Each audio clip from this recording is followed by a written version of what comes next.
ஈசாக்கின் ஜெபத்திலிருந்து சில காரியங்களை நாம் கற்றுக்கொள்ள போகிறோம். கர்த்தர் நமக்கு உதவி செய்வாராக. கர்த்தர் நம்மோடு கூட பேசுவாராக. ஹல்லேலூயா. ஈசாக்கின் ஜெபம். ஈசாக்கு ஜெபித்ததை குறித்து பார்ப்பதற்கு முன்பதாக ஈசாக்கு செய்த ஒரு காரியத்தை நாம் கண்டிப்பாக அறிந்திருக்க வேண்டியது அவசியமாக இருக்கிறது. ஆமென். அவன் என்ன செய்தான் என்றால், ஆதியாகமம் 22வது அதிகாரம் அதனுடைய 8, 9 வசனங்கள். அதற்கு ஆபிரகாம், என் மகனே, தேவன் தமக்கு தகன பலிக்கான ஆட்டுக்குட்டியை பார்த்து கொள்வார் என்றான். அப்புறம் இருவரும் கூடி போய் தேவன் அவனுக்கு சொல்லி இருந்த இடத்திற்கு வந்தார்கள். அங்கே ஆபிரகாம் ஒரு பலிபீடத்தை உண்டாக்கி கட்டைகளை அடுக்கி தன் குமாரனாகி ஈசாக்கை கட்டி அந்த பலிபீடத்தில் அடுக்கிய கட்டைகளின் மேல் அவனை கிடத்தினான். கர்த்தருடைய நாமம் மகிமைப்படுவதாக. கர்த்தரை நம்பி இல்ல கேட்கிறான், பலிக்கான ஆட்டுக்குட்டி எங்க? அப்பொழுது ஆபிரகாம் சொல்லுகிறார், கர்த்தர் பார்த்துக் கொள்வார். இதுதான் ஈசாக்கின் நம்பிக்கை. ஈசாக்குக்குள் துவக்கப்பட்ட விசுவாசம் அல்லது ஈசாக்குக்குள் உண்டாக்கப்பட்ட நம்பிக்கை. இந்த நம்பிக்கை ஆபிரகாம் வாயிலிருந்து வந்த அந்த வார்த்தையினாலே வந்தது.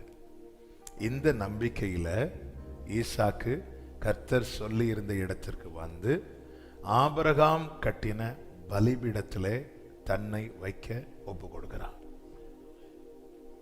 ஈசாக்கு ஜெபிக்க ஆரம்பிக்கிறதற்கு முன்னதாக ஈசாக்கு தேவ சமூகத்தில் வந்து தன்னை அர்ப்பணிக்கிறான். ஈசாக்கின் ஜெபத்திலே நாம் கண்டுகொள்ள வேண்டிய, கற்றுக்கொள்ள வேண்டிய, கை கொள்ள வேண்டிய முதல் காரியம் என்று சொல்வதை விட பிரதான காரியம் என்ன அப்படின்னா, அவரை நம்பி அவரிடத்துல ஒப்பு கொடுத்துரு. என்ன நம்புறான் அப்படின்னா, கர்த்தர் பார்த்து கொள்வார். அவ்வளவுதான். என் ஃபியூச்சர் கர்த்தர் பார்த்து கொள்வார். என் எதிர்காலம் கர்த்தர் பார்த்து கொள்வார். என் பிள்ளையுடைய காரியம் கர்த்தர் பார்த்து கொள்வார். கர்த்தர் பார்த்து கொள்வார். சூழ்நிலை மாறுதே, கர்த்தர் பார்த்து கொள்வார். வயசு போயிட்டு இருக்குது, கர்த்தர் பார்த்து கொள்வார். இந்த நம்பிக்கையில இருவரும் கூடி போய், ஹல்லேலூயா, ஆபிரகாம் உண்டாக்கின பலிபீடத்துல ஈசாக்கு முதல்ல தன்னை கட்ட ஒப்பு கொடுக்கிறான். இரண்டாவது தன்னை கிடத்த ஒப்பு கொடுக்கிறான். இதுதான் கம்ப்ளீட்டா ஒப்பு கொடுக்கிறது. கம்ப்ளீட்டா ஒப்பு கொடுக்கிறது. முழுவதுமாய் சரண்டர் ஆவது. நான் போய் பலிபீடத்தில் விழுவதல்ல, அவர் என்னை கட்டி என்ன வைக்கணும். ஆண்டவர் இந்த கையை மட்டும் விட்டுருங்க ஆண்டவர், அப்படி கிடையாது. அதான் எங்க அப்பா ஒரு நாள் ஒரு சம்பவம் சொன்னாங்க. ஒருத்தங்களுக்கு ஞான ஸ்நானம் கொடுக்கும்போது ஒரு கையை மட்டும் உயர்த்திட்டு மூங்கினாராம். உடனே ஞான ஸ்நானம் கொடுத்தவங்க சொன்னாங்க, இல்லம்மா இல்லப்பா, முங்கும் போது இல்ல பாஸ்டர், இந்த கையை மட்டும் இப்ப முக்காதீங்க, ஏன் ஒருத்தருக்கு ஒரு அடி மட்டும் கொடுக்கணும். கையை மட்டும் கடைசியில் அவரை சொல்லி அப்படிலாம் இல்லப்பா முங்கு, அதுக்கப்புறம் அடிக்கலாம். ஒரு கையை எப்படி உயர்த்தி வச்சுட்டு இல்ல எனக்கு. அதே மாதிரி இன்னொரு மார்த்தாண்ட பக்கத்துல இது நடந்த சம்பவம்.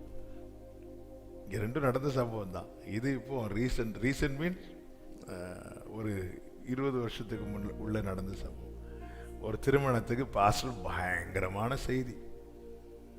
செய்தியெல்லாம் முடிச்சுட்டு கேட்பாங்கல்ல, உனக்கு இவளை திருமணம் செய்ய சம்மதமா? அவன் இல்லைன்ட்டான். கடைசியில் அங்கே ஒரு மாதிரி இதாகி அவனை கூட்டிட்டு போய், ஏன் இல்லை நீங்கள் நான் இங்கே வர்றதுக்கு முன்னாடி வர எனக்கு சம்மதம் தான், ஆனால் நீங்கள் சொல்கிறதபடி கேட்டால் ரொம்ப கஷ்டம் பாஸ்டர். உடனே அவர் கூப்பிட்டு சொன்னார், நாங்கள் பாஸ்டர்ஸ் இப்படி தான் சொல்லு, இதெல்லாம் நீ கண்டுக்கூடாது. இப்படிப்பட்ட அர்ப்பணிப்பு அல்ல நான் சொல்றது. கட்ட ஒப்பு கொடுக்கணும். கட்டுங்க. ஜீசஸ்,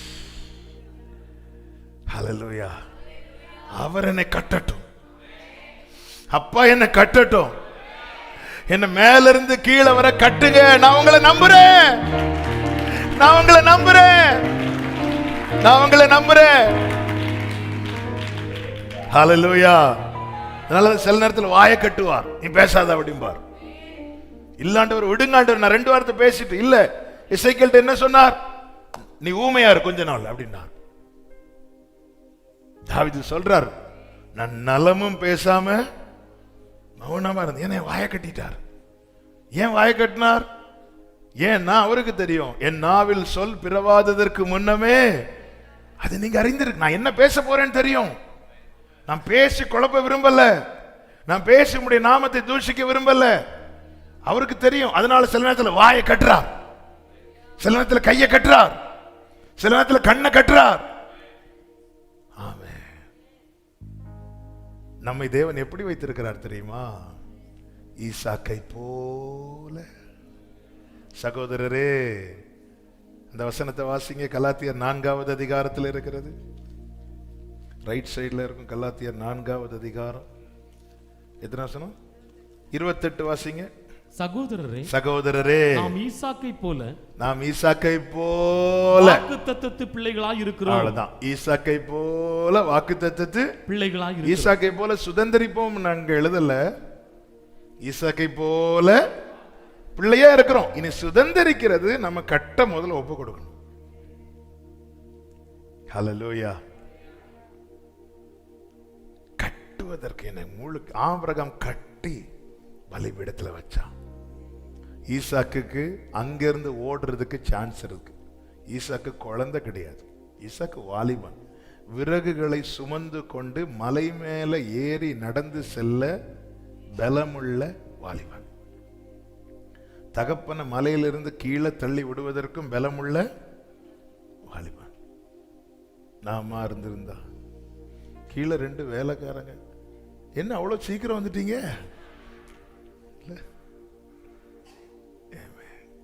என்ன இவ்வளவு சீக்கிரம் வந்துட்டீங்க? அப்படி கிடையாது. கட்ட ஒப்பு கொடுத்தான். வலுக்கட்டாயமாய் அவர் ஒருவனை கட்ட மாட்டார். காரணம், அவருடைய கயிறின் பெயர் அன்பு. அன்பின் கயிற்றா என்னை இழுத்தீரணைக்கும்.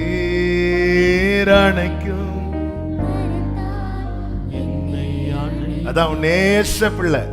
யார கட்டுறார்? நேச பிள்ளை. ஆபிரகாம் என்ன சொன்னார்? உன் நேச குமாரன். நேச குமாரன். Your beloved Sun. நேசகுமாரன். நேசகுமாரனை தான் கட்டுறார். கட்டி கிடத்துறார். ஆண்டவரே, என்ன கட்டி போட்டிருக்கிறீங்க ஆண்டவரே. என்ன ஒரு வார்த்தை கூட பேசவே விட மாட்டேங்கிறீங்க ஆண்டவரே. அல்லேலூயா.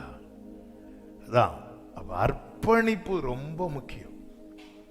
பலிபீடத்துல நீங்க அதன் பிறகு நீங்க பாத்தீங்கன்னா தெரியும், ஈசாக்கினுடைய ஒரு ஜெபத்தை கூட தேவன் தள்ளவில்லை. ஈசாக்கு கேட்டு கிடைக்காத ஒரு காரியத்தை பைபிள்ல பார்க்க முடியும் இல்ல. ஜெபத்தை தள்ளல. என அர்ப்பணிக்கப்பட்டவன் நம்ம முழுவதும் கட்டி என கட்டுங்க. ஹல்லேலூயா. சங்கீதம் 32 ஒரு வசனம் இல்ல, கட்டப்பட்டால் ஒழிய உன்கிட்ட சேராத புத்தி இல்லாத குதிரை போலவும். சங்கீதம் 32 வாரினாலும் கடிவாளத்தினாலும் வாய் கட்டப்பட்டால் ஒழிய உன் கிட்ட சேராத புத்தி இல்லாத குதிரை போலவும் கோவேறு கழுதையை போலவும் கட்டப்படாதது கிட்ட சொல்லுங்க. கட்டப்படாதது கிட்ட சேராது. அவர் கட்டுறதே கிட்ட இருக்கிறது. ஹல்லேலூயா. கட்டப்படாதது கிட்ட சேராது. சில பிள்ளைங்க ஹாஸ்டல் போக விரும்புறது எதுக்குதான்? கட்டப்பட கூடாது. அங்க போன லீவுனா கூட வரமாட்டாங்க. கட்டப்படாது. அது அப்படி இருக்கு. அது புத்தி இல்லாததான். தேவனால் கட்டப்படாதவன் சொல்லுங்க, புத்தி இல்லாதவன். அப்படி இருக்காத, நீ புத்தி உள்ளவனாரு. ஆமென். அர்ப்பணிக்கிறான், பலிபீடத்தில் வைக்கிறான். நல்லா புரிஞ்சுக்கோங்க. ஆபிரகாம் கர்த்தருக்கு முன்பாய் நின்றான், நின்று கொண்டிருந்தான். ஆபிரகாம் கர்த்தருக்கு முன்பாய் நின்று கொண்டிருப்பான். ஆனால் தலைமுறை தன்னை கர்த்தருடைய சமூகத்திலே அர்ப்பணிப்பான். ஹல்லேலூயா. பிள்ளைகளை குறித்து பாரப்படுகிற அன்பு சகோதரா, சகோதரி, நான் கர்த்தருக்கு முன்பாய் நிற்கிறோம் அல்ல, நின்று கொண்டிருக்கணும். எது வரைக்கும்? நம்முடைய கடைசி வரைக்கும். அப்படின்னா கர்த்தர் பார்த்து கொள்வார். பைபிள் அப்படிதானே இருக்கு. தாவீது சொல்லுகிற, நான் கர்த்தரை எனக்கு முன்பாக எப்பொழுது வைத்திருக்கிறேன் என்று. தன கடைசி வரை கர்த்தரை தனக்கு முன்பாக வைத்திருக்கிறவன் ஆண்டவர்கிட்ட ஒண்ணு கேட்டுட்டு போயிட்டான். என்ன? என் குடும்பம் உமக்கு முன்பாக இருக்கணும். கர்த்தர் பாதுகாத்தார்ல. விழுந்து போன தாவீதின் கூடாரத்தை திரும்ப எடுப்பித்து சீர்படுத்த காரணம் என்ன? முன்னாடி வச்சிருந்தனால. ஆமே. நம்ம பிள்ளைங்க நம்ம கண்ணுக்கு முன்னாடி தவறி விழுந்தா ஈஸியா தூக்கிடுவோம். நமக்கு தெரியலன்னா, அப்ப நமக்கு தெரியுமா எப்பவுமே நம்ம கூட இருக்க முடியுமா? முடியாது. அதனால பெஸ்ட் என்ன? முன்னாடி வச்சிடணும். பலிபீடத்துல பிள்ளையே ஒப்பு கொடுக்க வைக்கணும். அதுக்கு ஒரே வழி என்ன? ஆபிரகாம் கர்த்தருக்கு முன்பாக நின்று கொண்டிருந்தான். ஆபிரகாம் கர்த்தருக்கு முன்பாக நின்று கொண்டிருக்கிறான். ஈசாக்கு தன்னை கட்ட ஒப்பு கொடுத்து, ஹல்லேலூயா, பலிபீடத்துல வைக்க விட்டு கொடுக்கிறான். மார்த்தாளும் மரியாளும் ஒரே ரிக்வெஸ்ட இயேசுவுக்கு முன்பாக வைப்பாங்க, ஒரே காரியத்தை வைப்பாங்க. ஆனா ரெண்டு பேரும் வைத்த விதங்கள் வேற. யோவான் 11:21 மார்த்தாள் இயேசுவின் இடத்துல ஒரு கேள்வியை கேட்கிறாள். என்ன கேள்வி கேட்கிறாள்? 11:21 இயேசுவினிடத்தில் ஆண்டவரே, நீர் இங்கே இருந்தீரானால் என் சகோதரன் மரிக்க மாட்டான். இப்பொழுதும் நீர் தேவனிடத்தில் கேட்டுக்கொள்வது எதுவோ அதை தேவன் உமக்கு தந்தருள்வார் என்று அறிந்திருக்கிறேன் என்றாள். இப்போ இவ ஒரு காரியத்தை வைக்கிறாள். இனி மரியாள் வராள். மரியாளும் ஒரு ஜெபத்தை வைக்கிறாள். என்ன ஜெபத்தை வைக்கிறா? 32 இயேசு இருந்த இடத்தில் மரியாள் அவரை கண்டவுடனே அவர் பாதத்தில் விழுந்து, ஆண்டவரே, நீர் இங்கே இருந்தீரானால் என் சகோதரன் மரிக்க மாட்டான் என்றார். ஒரே விண்ணப்பம் ரெண்டு பேர் வைக்கிறாங்க. ரெண்டு பேருக்கு கொடுக்கப்பட்ட பதில் வித்தியாசமானது. மார்த்தாள் கேட்கும் போது சொல்றாரு, நானே உயிர்த்தெழுதலும் ஜீவனுமா இருக்கிறேன், என்னை விசுவாசிக்கிறவன் நீ விசுவாசிக்கிறியா இப்படின்னு கேட்கிறார். ஆம் ஆண்டவரே, நீங்க வரும்போது அப்படின்னு அவளும் சொல்ற. ஓகே, ரைட், அவ்வளவுதான், அதோட முடிஞ்சது.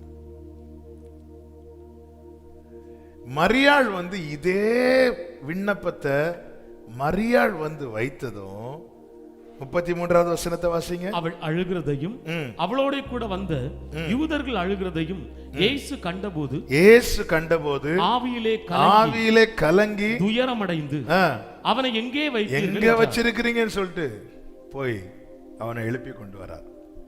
மார்த்தாள் கேட்டப்போ இதை செய்யணும், ஆனா மரியாள் கேட்டதும் செய்யறார். ரெண்டுக்கு வித்தியாசம். ரெண்டு பேரும் ஒரே ஜெபத்தை தான் வைக்கிறாங்க, ஆனால் வைத்த விதங்கள் வித்தியாசமானது. மார்த்தாள் நின்று இயேசுவினிடத்தில் சொல்லுகிறாள், மரியாள் பாதத்தில் விழுந்து இயேசுவினிடத்தில் சொல்லுகிறாள். ஒரே ரிக்வெஸ்ட் தான். ஆண்டவரே, நானும் அதே தான் கேட்கிறேன், அவங்களும் அதே தான் கேட்கிறாங்க. நான் கேட்டு கிடைக்கல, அவங்க கேட்டு கிடைக்குது. ஒரே விண்ணப்பம் தான். நானும் அதே மாதிரி தான் எழுதுறேன், அவங்களும் அதே மாதிரி தான் எழுதுறாங்க. அவங்களுக்கு ஃபுல் மார்க் விழுது, எனக்கு மார்க்கே விழ மாட்டேங்குது. இல்ல, ஒரே விண்ணப்பம் தான், ஒரு வார்த்தை கூட மாறல. ஆனா வைத்த விதங்கள். மரியாள் ஜெபித்து விட்டு பாதத்தில் விழுந்து தன்னை வைக்கிறாள், அதன் பிறகு தன் விண்ணப்பத்தை வைக்கிறாள். நம்ம விண்ணப்பத்தை வைக்கிறோம், நம்மை வைக்க மாட்டேங்கிறோம்.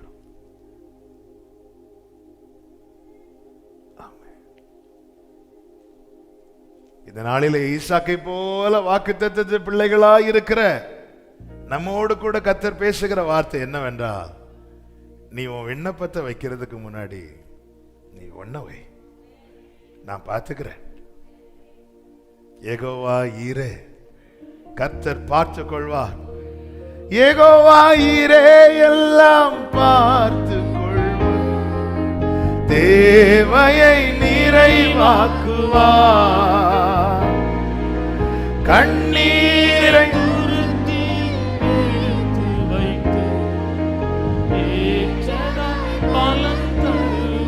ஹல்லேலூயா. நாளை ஆமென், என்னையும் மாற்றிடுவார். அந்நாளை ஹல்லேலூயா. அர்ப்பணிப்போடு கைகளை உயர்த்தி சொல்லுவோம், என்னால் ஒன்றும் கூடாது என்று. என்னால் ஒன்றும் கூடாதென்று என்னை நான் தந்து விட்டேன். ஆமென். எல்லாம் கூடும் என்று உம்மை நான் நம்பி. ஒரு காரியத்தை ஆண்டவரிடத்துல விண்ணப்பமாய் வைப்பதற்கு முன்னே நம்மை வைப்பது மிக அவசியம். நம்மை எந்த அளவுக்கு அவரிடத்தில் அர்ப்பணிக்கிறோமோ அதுதான் விசுவாசத்தை, அதை வைத்துதான் விசுவாசத்தின் லெவல். நான் விசுவாசித்திருக்கிறவர் இன்னார் என்பதை அறிந்திருக்கிறேன், நான் அவரிடத்தில் ஒப்புவித்ததை. இந்த விசுவாசத்தினுடைய அந்த முழுமை என்பது என்னவென்றால், நம்மை முழுவதுமாய் அர்ப்பணிப்பது. நான் அவரை நம்புறேன். பஸ் ஸ்டாண்ட்ல போறோம், அவசரமா பஸ்ல ஏறி போகணும். ஒரு கடைக்கு முன்னாடி நம்ம பைக்கை விடுறோம். பைக்கை விட்டுட்டு பூட்டி சாவி எடுத்துட்டு அந்த கடைக்கார்ட்ட சொல்றோம், சார் நான் போயிட்டு வரேன், கொஞ்சம் பைக்கை பார்த்துக்கோங்க அப்படி சொல்லிட்டு போறோம் வரோம். அவர் ஈவினிங் 5 மணியோட கடையை போட்டணும். கொஞ்சம் 5 மணி நேரம் அவர் பார்த்தார், கடையை பூட்டிட்டு போனார். நைட்டு வந்து பார்த்தா கடை இல்லை, ஆள் இல்லை, எப்படியோ பைக் இருக்கு, ரைட். அடுத்த நாளும் வந்து வண்டி ஓடுறாரு. வண்டி ஓட்டுட்டு அவர் கீயை கடைக்காரன்ட்ட கொடுத்துட்டு, சார் நான் போயிட்டு வரேன், நீங்க பார்த்துக்கோங்க. அடுத்த நாள் வராரு, 6-7 மணிக்கு வராரு. கடை பூட்டல, கடை வெயிட் பண்ணிட்டு இருக்கிறாரு. வந்ததும் கீயை கொடுக்கிறாரு. எப்ப கேட்குற, நேற்று நீங்க சீக்கிரம் பூட்டிட்டு போயிட்டீங்க, இன்னைக்கு வெயிட் பண்றீங்க, இன்னைக்கு உங்க கீ என்கிட்ட தந்துட்டு போயிட்டீங்கல்ல. நேற்று நீங்க தந்துட்டு போல, பார்த்துக்க சொன்னீங்க, நான் பார்த்துட்டேன், அவ்வளவுதான். நீங்க வந்து என்னை நம்பி என் கையில கீயை கொடுத்துட்டீங்க. இனி இதை நான் ஒப்படைக்கிறது வரைக்கும் நான் வந்து பார்க்கறது ஏன் பொறுப்பு. இல்லைன்னா நான் உங்ககிட்ட இருந்து கீயை வாங்கியிருக்க கூடாது. ஆண்டவர் இடத்துல எப்படி அர்ப்பணிக்கிறோம்? நம்மள பிள்ளைங்களை அர்ப்பணிச்சுட்டு கீயை நம்ம வச்சிருக்கிறோமா? இந்த கார் உங்களுக்கு அப்படி சொல்லிட்டு கீயை நம்ம பாக்கெட்ல வச்சா?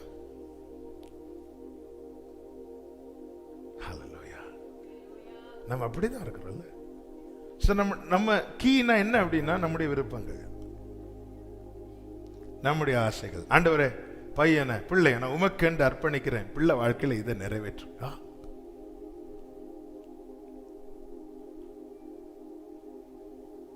பலிபீடத்தில் வைக்கப்படுகிறவனை முழுவதுமா கட்டுவார். ஃபுல்லா கட்டி மேலிருந்து கீழே வர அவன் கட்டப்பட்டான். ஆமென். அவனுடைய பலிபீடத்தில் நாம் நம்மை வைத்து நம்முடைய விண்ணப்பங்களை வைக்கணும். நம்மளை வச்சுட்டு தாவீதுனுடைய விண்ணப்பம், ஆண்டவர் சொன்ன, தாவீது நீ ஜெபம் பண்றது சரியில்லை சொல்லல. ஏன்னா பலிபீடத்தில் வைக்கப்பட்டவனிடத்திலிருந்து வெளிப்படுகிற விண்ணப்பங்கள் எல்லாம் மேன்மையா இருக்கும். அது பலி மேன்மையான பலியா இருக்கும். கர்த்தர் பார்த்துக் கொள்வார். ஆமென். அடுத்ததாக இரண்டாவது ஈசாக்கின் ஜெபத்திலிருந்து நாம் கற்றுக்கொள்ளக்கூடிய காரியம் 24வது அதிகாரம் அதனுடைய 2:63 வசனங்கள். ஈசாக்கு தென் தேசத்தில் குடியிருந்தான். அப்பொழுது அவன் லகாய்ரோயி என்னப்பட்ட துறவின் வழியாய் புறப்பட்டு வந்தான். ஈசாக்கு சாயங்கால வேளையிலே தியானம் பண்ண வெளியிலே போய் உட்கார்ந்திருந்து தன் கண்களை ஏறெடுத்து பார்க்கிறான். ஈசாக்கு எப்படி ஜெபிக்கிறார் அப்படின்னா, தியானம் பண்ணி முறையிடுகிறவர், மெடிடேட் பண்ணி ஜெபம் பண்ணுவார். மெடிடேட் பண்ணி வாக்குத்தத்தத்து பிள்ளை ஈசாக். அப்ப எதை தான் மெடிடேட் பண்ணணும்? ஈசாக்கை போல நாம் வாக்குத்தத்தத்து பிள்ளைகளா இருக்கிறோம். அப்ப நம்ம என்ன செய்யணும்? தியானம் பண்ணி. அப்படி தியானம் பண்ணி முறையிட்ட ஒரு ஆள் சொல்லுங்க பைபிள்ல. கரெக்ட். சங்கீதம் 55:17 55:17 அந்தி சந்தி மதியான வேளைகளில் நான் தியானம் பண்ணி, நான் மெடிடேட் பண்ணி ஆண்டவரே நான் ஜெபம் பண்ணுவேன், நான் தியானம் பண்ணி முறையிடுவேன். தாவீது சொல்லுகிறார், ஆமென், அவரை தியானிக்கும் தியானம் இனிதா இருக்கும். அவரை தியானிக்கும் தியானம் ரொம்ப இனிதா இருக்கும். வேற யாரை நினைச்சாலுமே நைட்டு தூக்கம் வராது இல்ல. பிள்ளைங்களுக்கு ஐயோ நாளைக்கு இந்த மேடம் வந்தா அப்படி தூக்க போயிடும்.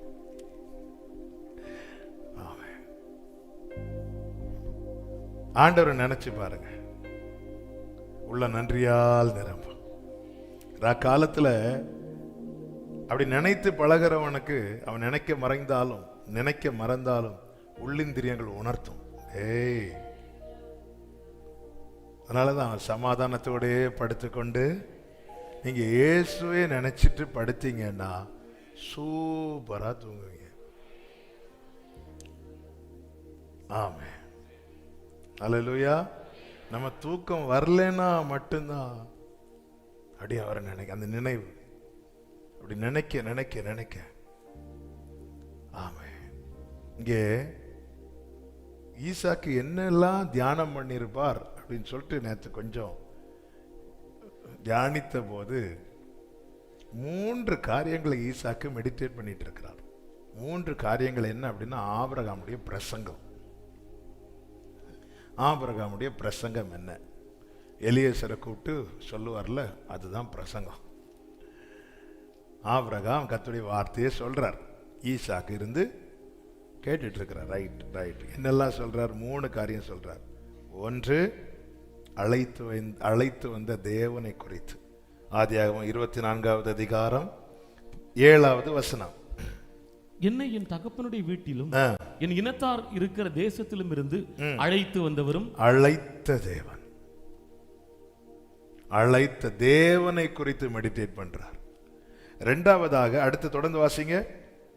உன் சந்ததிக்கு இந்த தேசத்தை தருவேன் என்று எனக்கு சொல்லி ஆணையிட்ட தேவனுடைய வாக்குத்தத்தம்.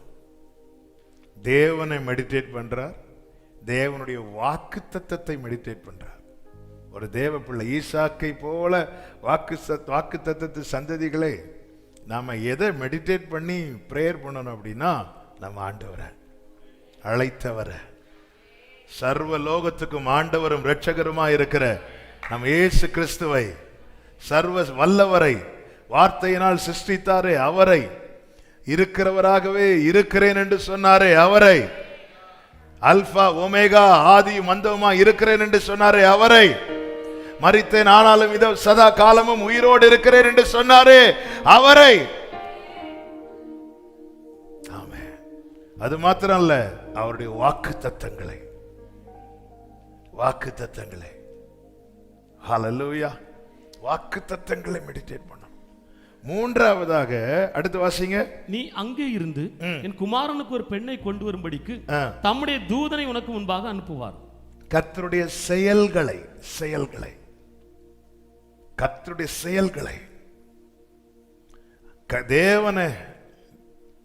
தேவனுடைய வார்த்தைய, தேவனுடைய செயல்களை ஒரு தேவ பிள்ளை தேவ சமூகத்தில் இருந்து இவைகளை தியானித்து முறையிடணும்.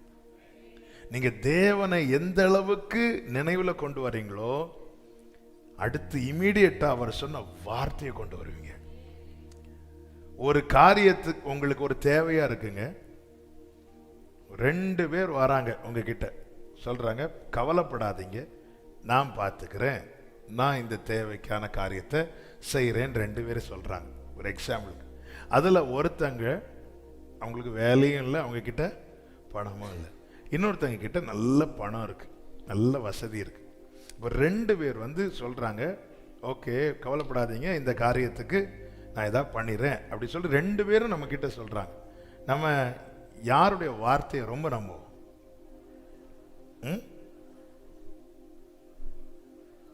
பணம் இருக்கிற அந்த வசதி இருக்கிறவங்க சொன்னோம் ஏன் வார்த்தையை நம்புறோம்? ஏன்னா நமக்கு அவங்க சொல்றதுக்கு முன்னாடி ஒரு விஷயம் தெரியுது, அவங்க கிட்ட என்ன இருக்கு? பணம் இருக்கு. அப்போ அவர் சொன்ன வார்த்தையை நம்ம நம்ப காரணம், அவர் சொல்ற அந்த வார்த்தையை சொல்றதுக்கு முன்னாடியே சொன்னவரை குறித்த ஒரு அறிவு நமக்கு இருக்கு. அவர் அப்படி சொல்றதுக்கான காரணம், அவர் அப்படி சொல்றது இல்ல 2 பேரை குறித்து நமக்கு தெரியல, 2 பேர் பேக்ரவுண்ட நமக்கு தெரியல. இவர் 2 பேருந்து வாக்கு கொடுக்கும் போது எதை நம்ப, யார நம்ப, இது நடக்குமா? இது நடக்குது. ஒன்னு 2 பேரையும் நம்புவோம், இல்லைன்னா 2 பேரையும் நம்ப மாட்டோம். ஒருத்தர் வார்த்தையை கொடுக்கிறாருன்னா வார்த்தையை கொடுத்தவரை பத்தி நமக்கு தெரியணும். அழைத்தவரை தியானியுங்கள், அழைத்தவர் சொன்ன வார்த்தையை தியானியுங்கள், அவருடைய செயல்களை. அதுதான் ஆபிரகாம் சொல்றாரு. இது ஒரு பிரசங்கமா கேட்கிறார். உட்கார்ந்து இருந்து 3 பாயிண்ட் ஈசாக்குக்கு கொடுக்கப்படுகிறது. ஈசாக்கு 3 பாயிண்ட் எடுத்துட்டு அவருடைய பிரேயர் டைம்ல போய் உட்கார்ந்து இருந்து தியானம் பண்ணுகிறார். ஆமே. ஆண்டு சமூகத்துல நமக்கெல்லாம் 7 பாயிண்ட் எல்லாம் சர்வ சாதாரணமா ஓடுது. 7 என்ன, 5 என்ன, 3 என்ன, 2 என்ன, அதை அப்படியே எடுத்துட்டு போய் உட்கார்ந்து இருந்து நம்முடைய ஜெபத்துல அதை தியானிக்கணும். ஆமே. நான் திரும்பிய சொல்லுகிறேன், ஆண்டவர் இப்போ பாருங்க, நமக்கு 2016 நம்ம பிரைம் மினிஸ்டர் வந்து அனௌன்ஸ் பண்றாங்க, என்ன 500 ரூபா நோட்டு 1000 ரூபா நோட்டு செல்லாது. அடுத்த நாளே நம்ம போய் எல்லாம் மாற்றணும். இது யாருன்னே தெரியாத ஒருத்தங்க வந்து இதே மாதிரி அனௌன்ஸ் பண்ணா யாராவது செய்வாங்களா? பார்ப்போமா, கேட்போமா? ஏன் ஏன் அந்த ஒரு வார்த்தைக்கு அவ்வளோ பவர் இருக்குன்னா அவங்க இருக்கிற பொசிஷன், அவங்களுக்கு இருக்கிற அந்த அதிகாரம். அப்ப அவர் தெரிகிறதுனால அந்த வேர்டு, அவர் என்ன பேச போறார், ஒரு முதல்வரோ ஒரு அதிகாரியோ ஒரு பிரைம் மினிஸ்டரோ பிரசிடென்ட்டோ அவங்க பேசுற ஒவ்வொரு வார்த்தையுமே ரொம்ப மதிப்புக்குரியது. ஏன்னா அந்த அவங்க இருக்கிற பொசிஷன், அவங்களுக்கு இருக்கிற பவர், அவங்களுக்கு இருக்கிற ரைட்ஸ். அழைத்த தேவன் அவரை தெரியணும். அவர் யார் தெரியுமா? அவர் அறிகிற அறிவுல நம்ம வளர வளரதான் அவருடைய ஒவ்வொரு வார்த்தையும். சாஸ்திரிகள் ஏன் நட்சத்திரத்தை பார்த்து வந்தாங்கன்னா அவர்கள் தேவன் அப்படி பெருசா பார்த்திருந்தாங்க. அதனால அவர் அடையாளமா காண்பிக்கிற ஒரு நட்சத்திரத்துக்கு கூட அவ்வளவு வேல்யூ இருக்கு. ஹல்லேலூயா. மெடிடேட் பண்ற, நம்ம மெடிடேட் பண்ணணும், தேவனை தியானிக்கணும், அவருடைய வார்த்தையை தியானிக்கணும், அவருடைய செயல்களை. நம்ம ஜெபத்துல ஃபுல்லா எந்த செயல்கள் நினைப்போம்னா, இவன் இப்படி பண்ணிட்டானே ஆண்டவரே, இவன் இப்படி பண்ணிட்டாளே ஆண்டவரே, இவங்க இப்படி பேசிட்டாங்க.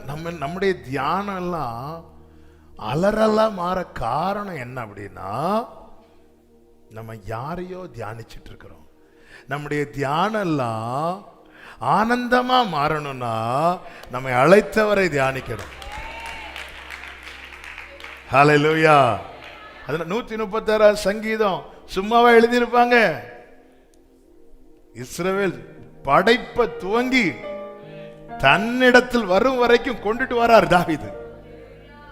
எல்லாம் படைத்தவரை துதியுங்கள், அடுத்து இஸ்ரவேல் ஜனங்களை மீட்டவரை துதியுங்கள், அவனை அழித்தவரை துதியுங்கள், இவனை தேவனுடைய செயல்களை அப்படி கொண்டு கொண்டு கொண்டு கொண்டு கொண்டு கொண்டு கொண்டு கொண்டு கொண்டு வந்து தன்னிடத்தில் வரும்போது, நம்முடைய தாழ்வில் எந்த தாழ்வில் என்னை நினைத்தவரே உந்தன் நாமம் உயர்த்திடுவே, எந்த தாழ்வில் என்னை நினைத்தவரே ஹalleluya. கைகளை உயர்த்தி சொல்லுங்க. எண்ணில் அடங்கா, எண்ணில் அடங்கா நன்மைகள் செய்தவர் அப்பா நன்றியாலே துதித்திடுவே. எண்ணில் அடங்கா நன்மைகள் செய்தவரே நன்றியாலே துதித்திடுவே. ஹalleluya. எந்த தாழ்வில் என்னை நினைத்தவரே உந்தன் நாமம் உயர்த்திடுவே. ஆமென். ஹalleluya. அப்படி நம்ம ஆண்டவருடைய செயல். அதனால தான் பிரசங்கி 7:13 எப்படி சொல்லப்பட்டிருக்கிறது? பிரசங்கி 7:13 தேவனுடைய செயலை கவனித்து பார். கவனித்து பார். உன்னுடைய ஃபோக்கஸ் அது மேல இருக்கட்டும். Consider the work of God. நீ அதை கொண்டு வா உன் நினைவுல. நீ அதை பெருசா பாரு. அடுத்த வார்த்தையில சொல்லப்பட்டிருக்கிறது, அவர் கோணலாக்கினதை நேர்மையாக்கத்தக்கவன் யார்? நேர்மையாக்கத்தக்கவன் யார்? அப்போ அது என்ன? அவர் ஒன்ன செஞ்சிட்டார்னா அந்த விஷயத்துல இன்னொருவனுக்கு என்ன செய்ய முடியும்? தேவன் கோணலாக்கினதையும் ஒருவனுக்கு நேராக்க முடியாது, தேவன் நேராக்கினதையும் ஒருவனுக்கு கோணலாக்க முடியாது. காரணம் வேதம் சொல்லுகிறது, 3வது அதிகாரம் அதனுடைய 14வது வசனம், தேவன் செய்வது எதுவோ அது என்றைக்கும் நிலைக்கும் என்று அறிவேன். அதனோட ஒன்றும் கூட்டமும். தேவனுடைய செயலை கவனிக்கிறவனுக்குள்ளே இந்த தெளிவு தான் இருக்கும். புரியும்படி பைபிள்ல இருந்து ஒரு எக்ஸாம்பிள் சொல்றேன். தானியேலின் புஸ்தகம் 1வது அதிகாரத்தில் நீங்க பாத்தீங்கன்னா,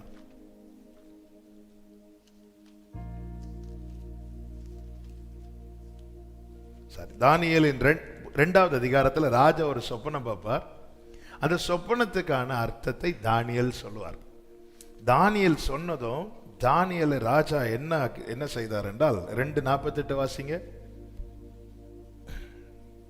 தானியேல் 2:48. ராஜா தானியேலை பெரியவனாக்கி அவனுக்கு அநேகம் சிறந்த வெகுமதிகளை கொடுத்து அவனை பாபிலோன் மாகாணம் முழுதுக்கும் அதிபதியாகவும் பாபிலோனில் உள்ள சகல ஞானிகளின் மேலும் பிரதான அதிகாரியாகவும் நியமித்தான். அடுத்த வசனம், தானியேல் ராஜாவை வேண்டிக் கொண்டதின் பேரில் அவன் சாத்ராக்கையும் மேஷாக்கையும் ஆபேத்நேகோவையும் பாபிலோன் மாகாணத்து காரியங்களை விசாரிக்கும்படி வைத்தான்.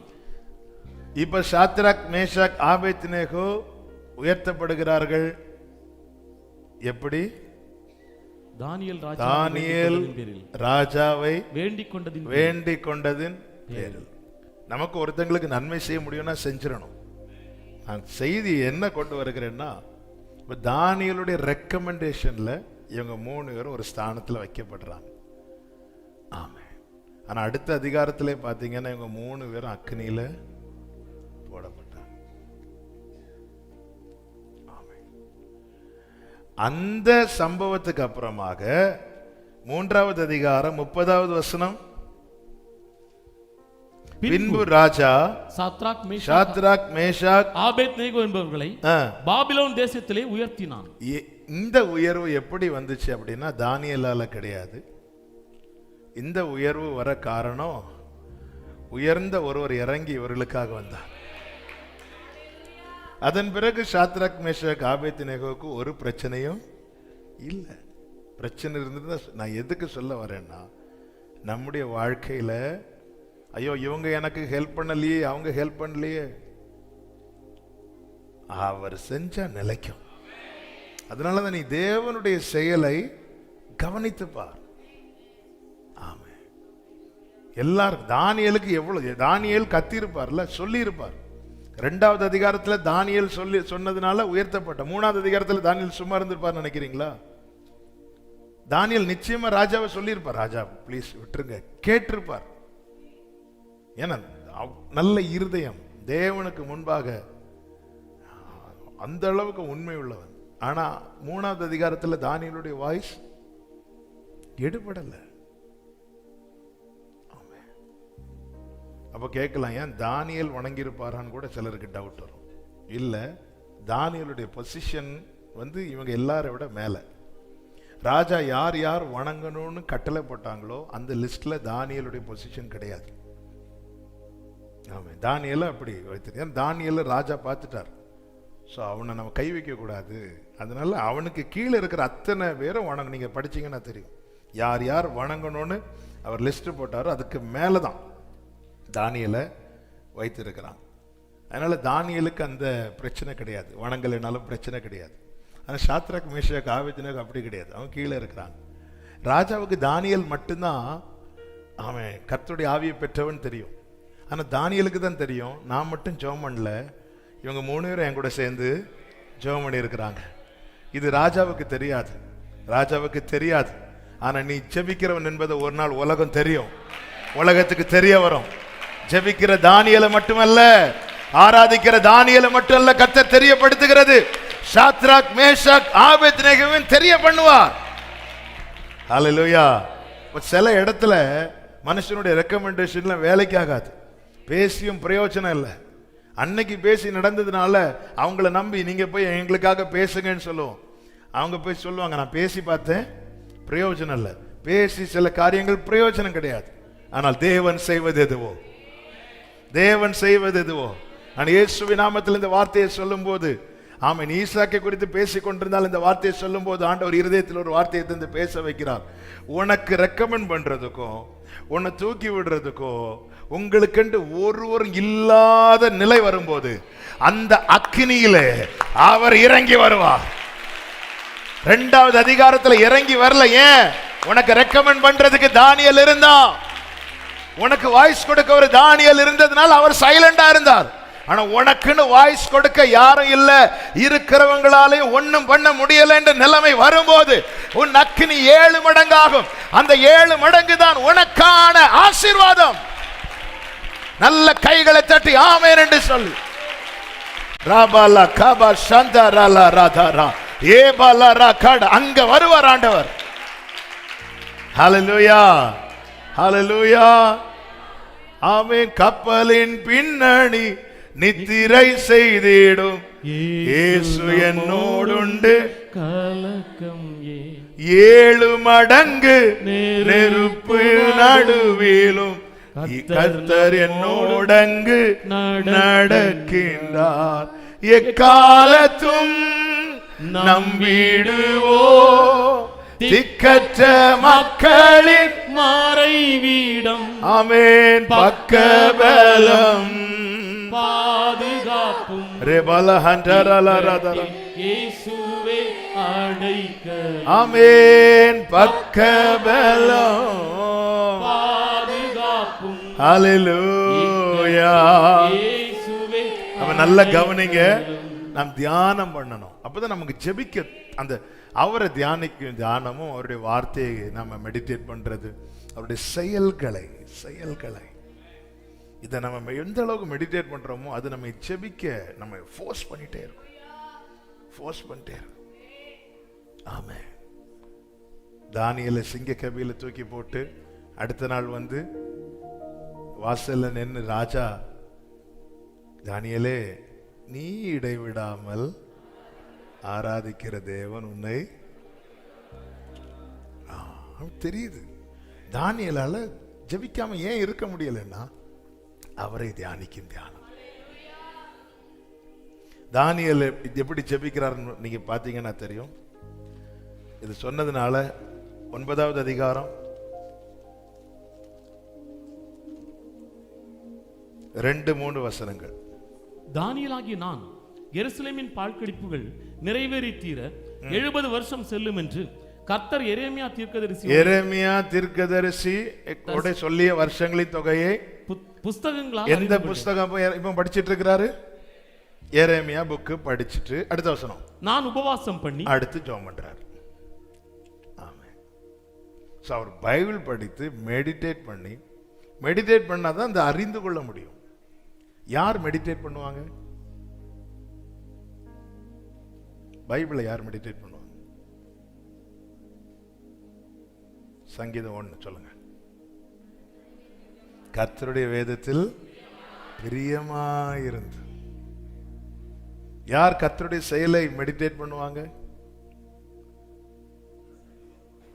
அதுதான் 111 சங்கீதம் 3வது வசனம், 2வது வசனம், 3வது வசனம். கர்த்தரின் செய்கைகள் பெரியவைகளும் அவைகளில் பிரியப்படுகிற. அதாவது என் வாழ்க்கையில கர்த்தர் இடைபடணும், கர்த்தர் செயல்படணும்னு யார் விரும்புகிறார்களோ, எனக்கு அவங்க செய்யணும் இவங்க செய்யணும் விரும்புறவங்க இல்ல, கர்த்தருடைய செய்கைகள் பெரியவைகளும் அவைகளில் பிரியப்படுகிற எல்லாராலும் ஆராயப்படுகிறார்கள். அவங்க தான் ஆராய்வாங்க. இவங்க இந்த விஷயத்துல இப்படி ஒரு தடை வந்தப்போ இங்க ஆண்டவர் என்ன செஞ்சார், இப்படி ஒரு நெருக்கம் வந்தபோது இவங்களுக்கு என்ன செய்தார், இந்த வனாந்தரம் ஒண்ணுமே வாழ தகுதி இல்லாத இடத்துல ஜனங்களை கொண்டு வந்து அவர் என்ன செய்தார், இது அவர் அப்படி எனக்கு செய்யணும், என் வாழ்க்கையில ஒவ்வொரு பகுதியிலும் தேவன் தம்முடைய கிரியைகளை வெளிப்படுத்த வேண்டும் என்று அவைகளில் யார் பிரியப்படுகிறார்களோ அவர்களால் அவைகள் ஆராயப்படுகிறதா. ஹல்லேலூயா. ஆமென். ஐயோ, இவங்க எனக்கு ஒண்ணுமே செய்ய மாட்டேங்கிறாங்களே. நம்முடைய வாழ்க்கையில யாருடைய கிரியைகள் வெளிப்படும்? ஈசாக்கு தியானம் பண்ணி எங்கேயாவது அப்பா கிட்ட, அப்பா எனக்கு இது செஞ்சு கொடுங்க, அது எங்கேயாவது கேட்டாரா? ஏன் கேட்கல? அதன் பிறகு ஆமென், ஈசாக்கு எதாவது டிமாண்ட் பண்ணாரா அப்பா கிட்ட? என்னைக்கு தன்னை கட்டி பலிபீடத்துல வைக்க ஒப்பு கொடுத்துட்டாரோ அதன் பிறகு எல்லாத்துக்கும் அவன் கண்களை ஏறெடுத்து பார்க்கிறவனா இருக்கிறான். அவனுக்கு ஒரு அப்பா உண்டு, ஆனாலும் அவன் அங்கதான் பார்ப்பான். அவன் கேட்டான் ஈசாக்கு, அப்பா எனக்கு வயசாச்சுப்பா, பொண்ணு பார்த்து கொடுங்கப்பா, இல்ல எனக்கு சொத்தை பிரிச்சு கொடுங்க, எதாவது கேட்டாரா? என்னைக்கு அதான் அர்ப்பணிக்கிறதுனுடைய அந்த மேன்மை. அதுதான் ஒன்ஸ் ஈசாக்கு பலிபீடத்துல வச்சதுக்கு அப்புறம் ஈசாக்கின் ஒவ்வொரு தேவைக்காக அவன் கண்களை ஏறெடுத்து பார்ப்பான். நம்முடைய பிள்ளைங்க சின்ன வயசுல அப்படி பழகிட்டாங்கன்னா, ஆபிரகாம் போனதுக்கு அப்புறம் ஈசாக்கு கண்களை ஏறெடுக்கிறது இல்லைங்க, ஆபிரகாம் அதை பார்க்கலாம்.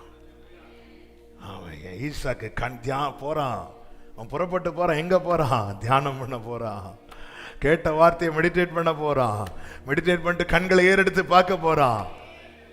ஹல்லேலூயா. நம்ம போயிட்டு அடுத்து வேற வழி இல்லைன்னா பிள்ளைங்க கண்களை ஏறெடுத்து தான் ஆகணும். அப்படி இல்லை, நம்ம கண்ணு முன்னாடியே ஒவ்வொரு காரியத்துக்கும் வேதனையை பிள்ளைங்க நம்ம கிட்ட சொல்வதற்கு முன்பதாக அல்லது நம்ம கிட்ட சொல்வதற்கு பதிலாக பிள்ளைங்க ஆண்டவர் சமூகத்தில் இருந்து தன்னுடைய இருதயத்தை ஊற்றுறது, தன் தேவைகளை சொல்லுகிறது, தன் காரியங்களை சொல்றது, இப்படி பார்க்கும்போது ஆமென், ஈசாக்கு அப்படி இருந்ததுனால அவன் வாழ்க்கையில எது எது எந்தெந்த நேரத்தில் நடக்கணுமோ அது அது அந்தந்த நேரத்தில் நடந்தது. ஆமென் சொல்லுங்க பார்க்கலாம். இந்த வார்த்தையை சொல்லும் போதே இன்னைக்கு நம்ம ஜெப நேரத்தில் நம்முடைய பிள்ளைங்களை கட்டி கர்த்தருடைய சமூகத்தில் வைக்க போறோம். ஆமென். கட்டினா வைக்க போறோன்னா அதுல என் விருப்பம் ஒண்ணுமே கிடையாது. ஆமென். அப்படி வைங்க. நீங்க கர்த்தருக்கு முன்பாய் நின்று விசுவாசத்தோடு இதை வைங்க. ஆமென். உங்க பிள்ளைங்க தியானம் பண்ணி முறையிடுவாங்க. ஹல்லேலூயா. கட்ட போறோம் ஆண்டவரே. ஆமென். என் விருப்பம் எல்லாம் இல்லை, என்னுடைய விருப்பம் என்னுடைய விருப்பம் உம்முடைய சித்தத்துக்கு மாறானதா இருக்குமானால் என் விருப்பத்தை சுட்டறிங்க. என் விருப்பம் உம்முடைய சித்தத்துக்கு ஒத்து இருக்குமானால் என் விருப்பத்தை சுத்திக்கிறீங்க. ஹல்லேலூயா. கர்த்தர் இடைப்படுவாராக. தியானம் பண்ணி முறையிடுகிறான். இப்போ இப்படி கண்களை ஏறெடுத்து பார்த்தபோது மூன்றாவதாக அதே வசனத்தை தொடர்ந்து வாசியுங்கள். 64வது வசனம், 63, 64. ஈசாக்கு சாயங்கால வேளையிலே தியானம் பண்ண வெளியிலே போயிருந்து தன் கண்களை ஏறெடுத்து பார்த்தபோது ஒட்டகங்கள் வர கண்டான். சிம்பிளா சொல்லணும்னா ஜெபம் பண்ணி முடிச்சு கண்ணை திறந்ததும் நன்மை வருது. ஜெபம் பண்ணி முடிச்சு கண்ணை திறந்ததும் எது வருதோ அதற்கு ஈசாக்கு ஆமேன் போடவில்லை. ஜெபம் பண்ணி மாட்டின அநேகர் உண்டு, அவர்களுக்காக இந்த வார்த்தையை சொல்றேன். ஜெபம் பண்ணி தான் பிரதர் நடந்துச்சு, ஜெபம் பண்ணி தான் நடந்துச்சு. எப்படி நடந்துச்சு? ஜெபம் பண்ணி முடிச்சு கண்களை திறந்து பார்த்ததும் ஒட்டகங்கள் வர காண்கிறான், ரெபேக்காளும் வரா. ஈசாக்கு எப்பொழுது ஏற்றுக்கொண்டான் என்றால் அதனுடைய 66வது வசனத்தை வாசியுங்கள். ஊழியக்காரன் தான் செய்த சகல காரியங்களையும் ஈசாக்குக்கு விவரித்து சொன்னான். இன்னும் சொல்ல வேண்டுமானால் உறுதிப்படுத்தி பிற்பாடு ஏற்றுக்கொள்கிறான். உறுதிப்படுத்தி தெளிவுபடுத்தி அதன் பிறகு எஸ். ஏன்னா நல்ல கவனமா இருக்கணும் ஒரு தேவ பிள்ளைங்க.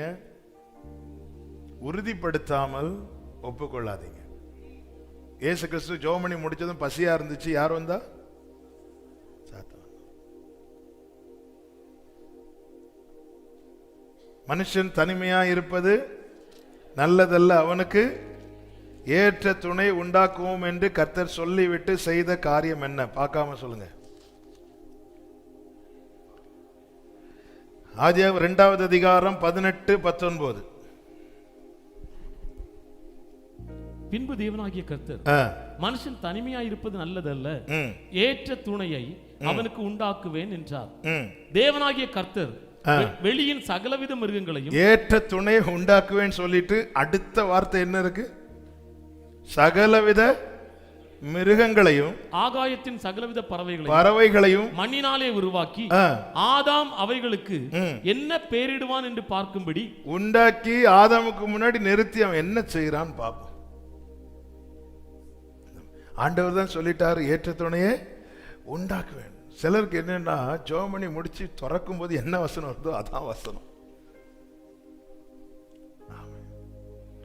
ஒரு தேவ பிள்ளை விவரமா ஈசாக் தியானம் பண்ணி விவரமா அந்த காரியங்கள்லாம் எப்படி வந்துச்சு. ஸோ அந்த ரூட்டு ரொம்ப முக்கியம். ஆமே, நம்ம ஃப்ரூட்டை மட்டும் பார்க்க கூடாது, ரூட்டையும் பார்க்கணும். நமக்கு அது ரூட் எப்படி இருந்தானே நமக்கு பழம். ரூட் ரொம்ப முக்கியம். அதான் விவரமா இது எப்படி வந்துச்சு. அப்போ ஒவ்வொரு காரியம் அறிய அறிய அறிய அறிய அது அடுத்தடுத்து இருதயத்தில் காரியம் உறுதியாயிட்டே இருக்கு. Right right. அவர் சொல்றார், ஆபிரகாம் சொல்லி விட்டார்ல, அப்ப நான் போகும்போது அவர் சொன்ன நான் ஜெபம் பண்ணிட்டு போனேன். First take. அடுத்து தேவ சமூகத்தில் இப்படி 2-3 அடையாளங்களை வச்சேன். அதே மாதிரி நடந்துச்சு. கிளிக். 3வது அங்கே போகிறோம். அங்கே போயிட்டு நான் கிளம்புறேன்னு சொல்லும்போது சகோதரர்கள் சொல்கிறாங்க, என்ன சொல்கிறாங்க, இப்படி இல்லை கொஞ்ச நாள் இருந்துட்டு போட்டோன்னு. சரி ரெபேக்காள்கிட்ட கேட்போம். ரெபேக்காள்கிட்ட கேட்டால் ரெபேக்காள் ஆயத்தமாக இருக்கிறான். ஸோ எல்லாமே இந்த காரியம் கர்த்தரால் வந்தது என்று ஈசாக்குக்கு எல்லாம் விவரித்து சொன்னதும் ஈசாக்கு ஆமேன்னு சொல்றார். ஜெபத்தில் இந்த கவனம் ரொம்ப தேவை. ஒரு தேவப்புல ரொம்ப நான் ஜெபம் பண்ணி முடிச்சு கண்ணை திறந்தது எனக்கு வந்துட்டு உடனே சில சொல்லுவாங்க நான் அதுக்கப்புறம் ஒண்ணுமே யோசிக்கல. எஸ், அதுக்கப்புறம் வாழ்க்கை ஃபுல்லா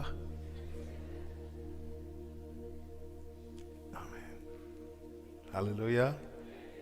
ஆமென். இது துணை விஷயம் மட்டும் இல்ல, எந்த ஒரு விஷயம் தெளிவா தெளிவா.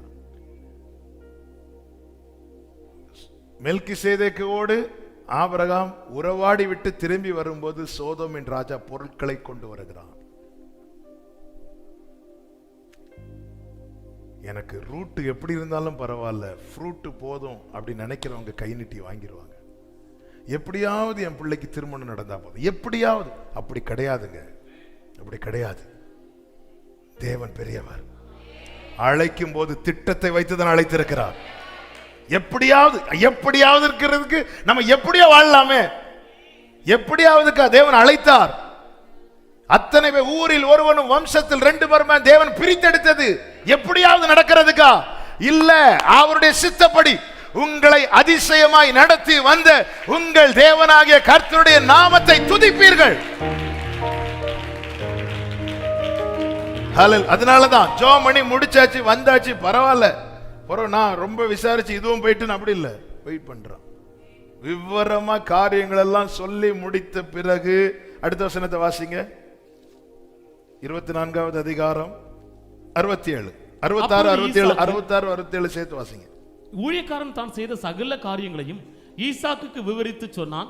அப்பொழுது ஈசாக், இந்த அப்பொழுது எப்பொழுது வந்துன்னா ரெபெக்காளை கண்ட அப்பொழுது வரல. ஆமென். சிலருக்கு போட்டோவை பார்த்து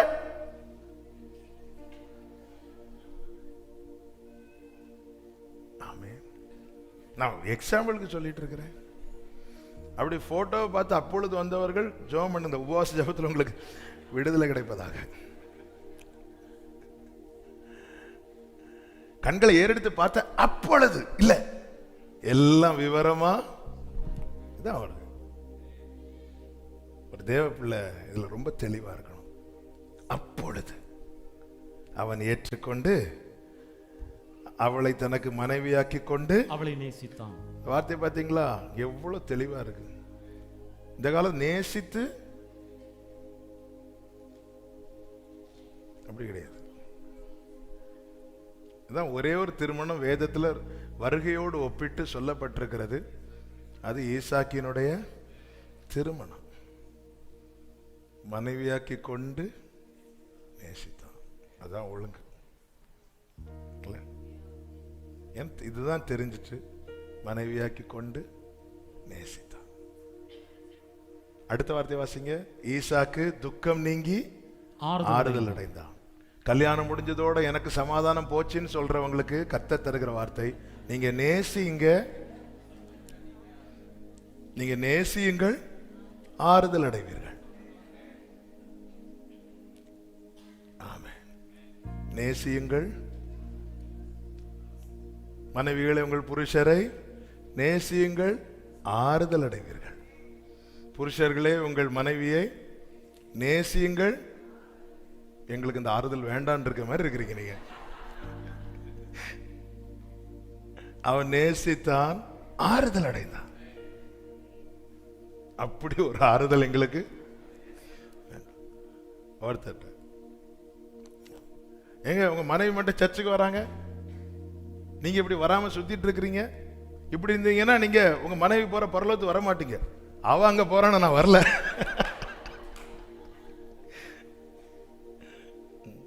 நீங்க இருக்கிற பார்த்தா எங்களுக்கு அந்த ஆறுதல்.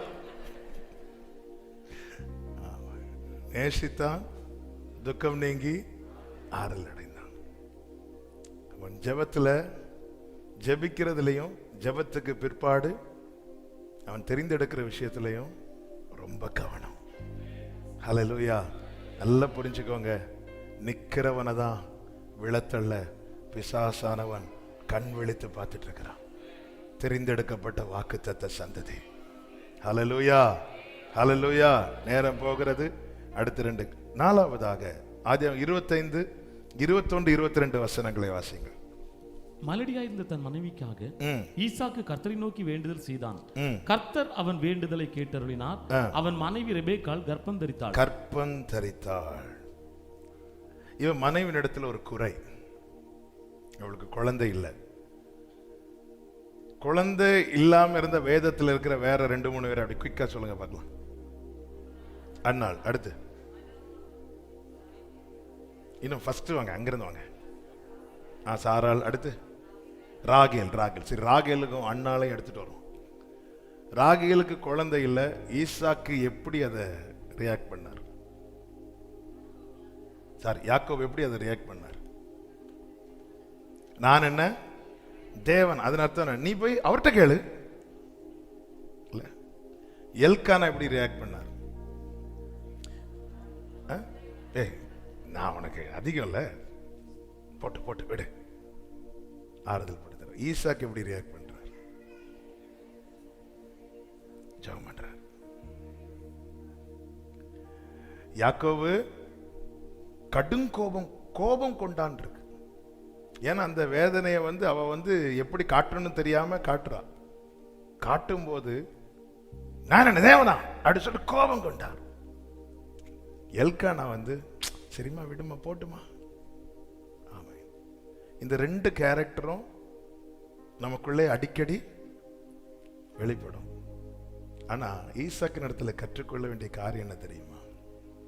ஆமா, இது தேவன் அல்லவா தந்தது. ரெபெக்காள்கிட்ட போய் கோபம் கொள்ளவும் இல்லை, எல்கானா மாதிரி போட்டுமான்னு சொல்லவும் இல்லை, தந்த தேவனிடத்துல போய் வேண்டிக் கொள்றான். உங்க குடும்பத்துல, உங்க துணையின் இடத்திலோ பிள்ளைகளிடத்திலோ ஒரு குறை இருக்குமானால் எல்லாவற்றையும் எல்லாவற்றாலும் நிரப்புகிற தேவனிடத்துல போயிருந்து, பைபிள் சொல்லுது, கர்த்தர் அவன் வேண்டுதலை கேட்டருளினார். யாக்கோபு ராகேலுக்காக ஜெபித்தான் என்று பைபிள்ல சொல்லல, எல்கானா அன்னாளுக்காக ஜெபித்தான் என்று சொல்லல. ஆறுதல் தரவும் கோபப்படுறதுக்கும் எல்லாரும் ரெடி. ஆனா நமக்காக இருந்து ஜெபிக்கிறதுக்கு, என் மனைவிக்கு இப்படி ஒரு குறை இருக்குதே ஆண்டவரே மாத்துங்கப்பா, என் புருஷனுக்கு இப்படி ஒரு பலவீனம் இருக்குதே, இது நேரம் வந்து என்னம்மா எழும்பாம இருக்க, உடம்பு சரியில்லை, சரி நான் ஹோட்டல்ல சாப்பிட்டுக்கிறேன்.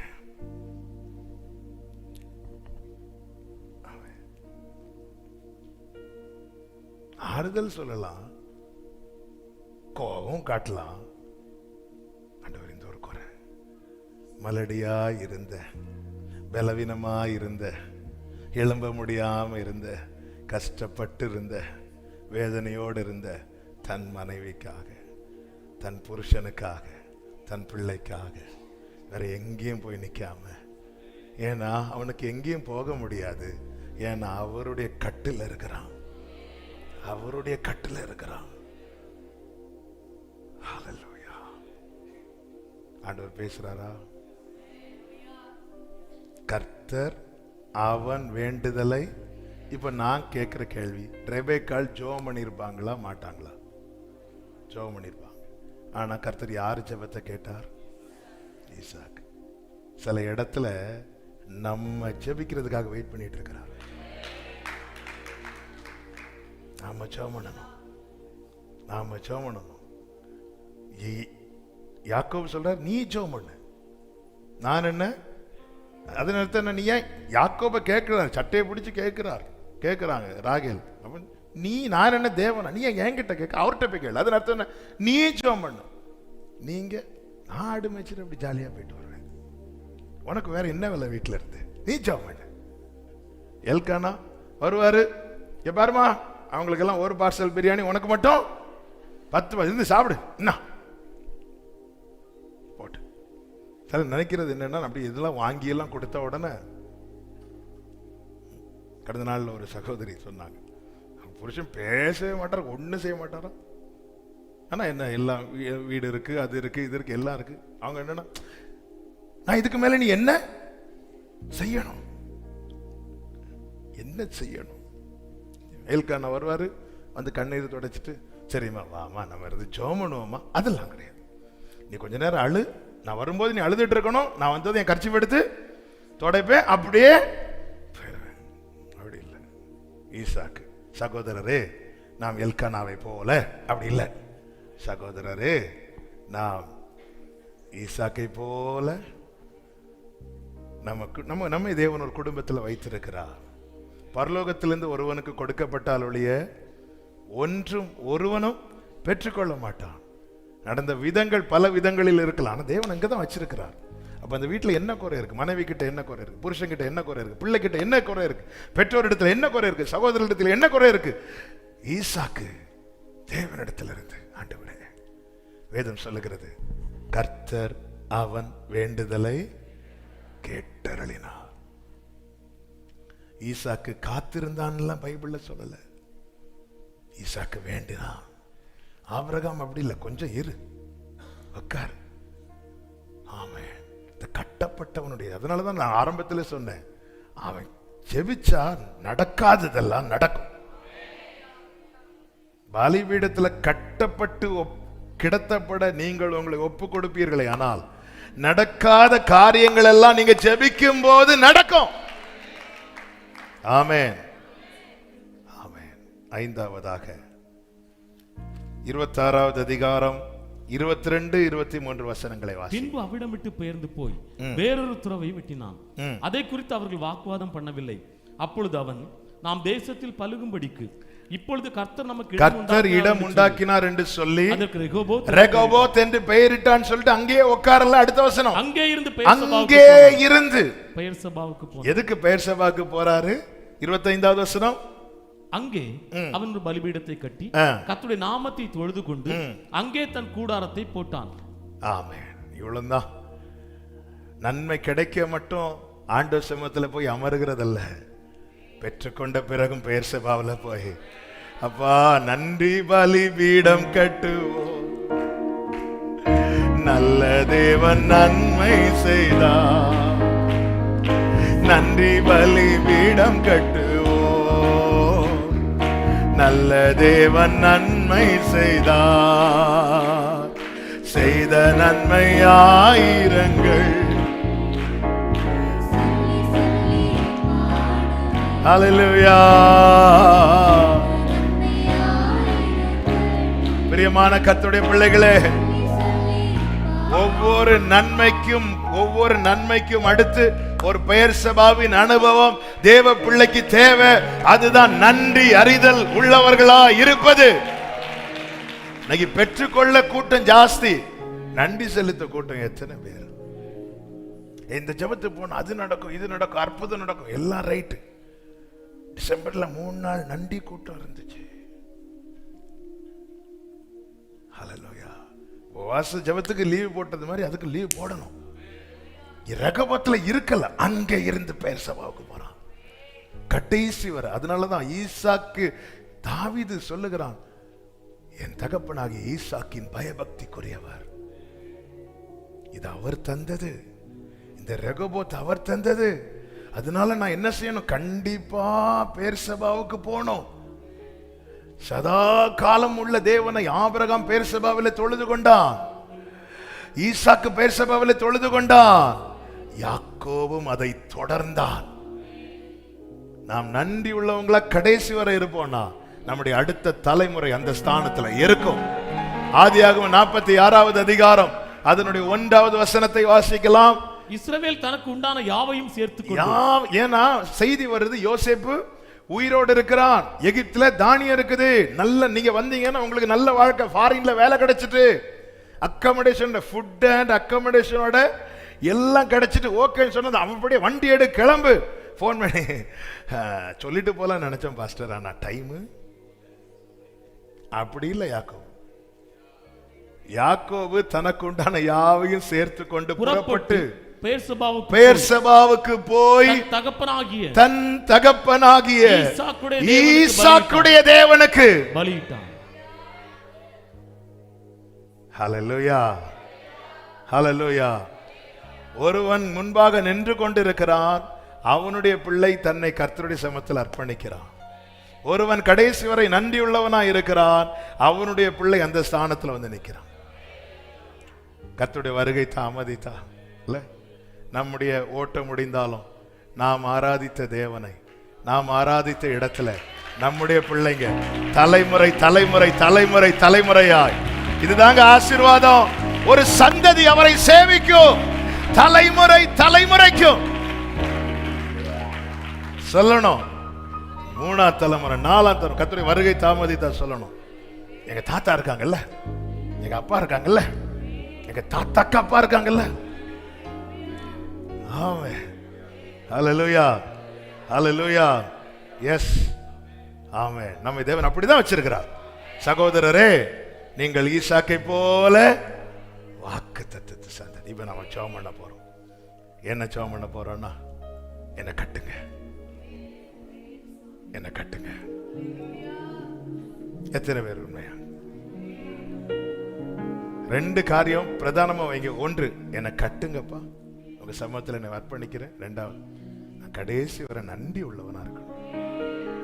என் வாழ்க்கையில எத்தனையோ ரெகோபோத்தை காண வச்சிருக்கிறீங்க, நான் கடைசி வரை அந்த பெயர்சபாவில் வந்து உங்க சமூகத்துல வந்து நான் உங்களை துதிக்கணும். அப்படி முழங்கால் போட முடிந்தவங்க, எழுமி நிற்க முடிந்தவங்க, உங்களுக்கு எப்படி வசதியோ. ஆமாம், அதை ஏன் திருப்பி சொன்னா, உங்க சரீர நிலைமை உங்களுக்கு தெரியும். காலிலேருந்து உட்காந்து இருக்கிறீங்க, நம்ம ஜெபிக்கும் போது உங்களுக்கு எப்படி வசதி அப்படி உட்காந்துக்கோங்க. நான் காமனா சம்டைம்ஸ் முழங்கால் போடுவீங்கன்னு சொல்லுவேன், ஆனா உங்க நிலைமை உங்களுக்கு தான் தெரியும். என் முழங்கால் போடலைன்னா அப்படியெல்லாம் ஒன்றும் கிடையாது. நீங்க அப்பா சமூகத்தில் இருக்கிறீங்க, அவருக்கு தெரியும் உங்களை. ஸோ இப்போ நம்ம 2 ஒன்று, என்னை கட்டுங்கப்பா,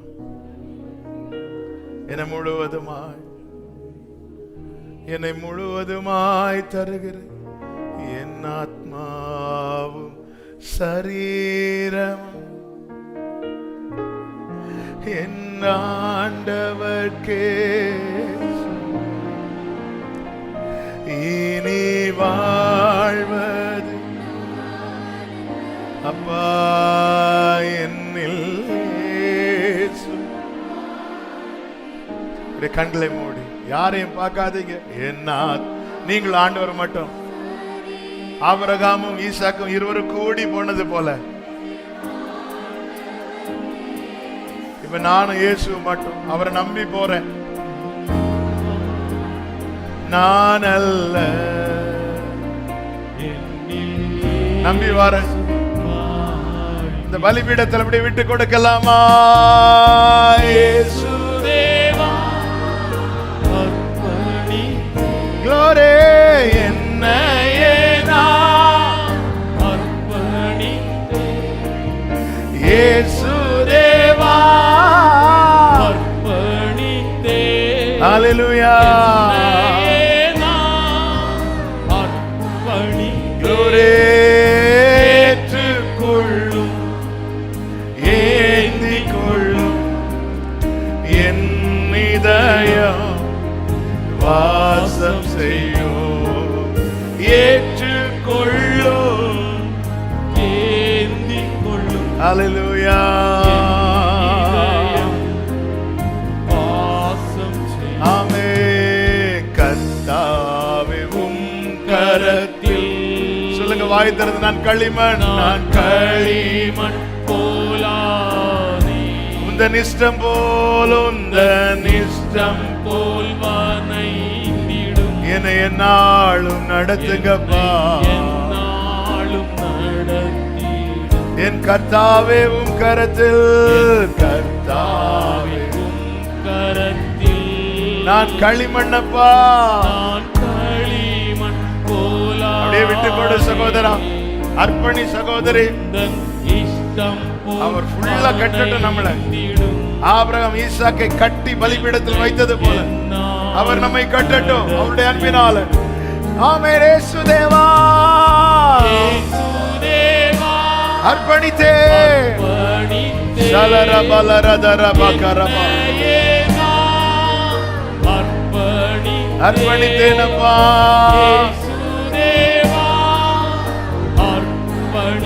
ஆமென்.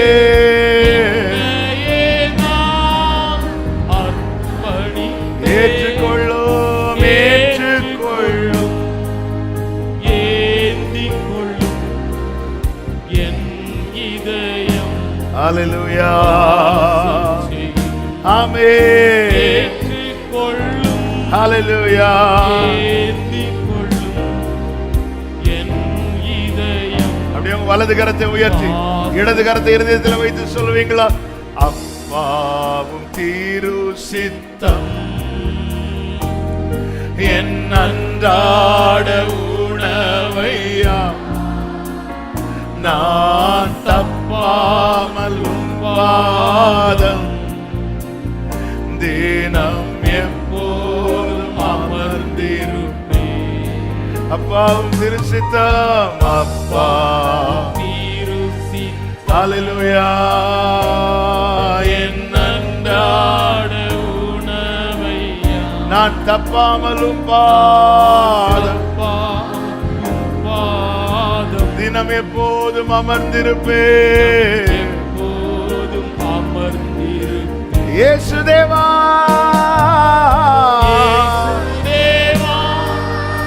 அர்ப்பணித்தே. ஹalleluya, ஹalleluya, ஹalleluya.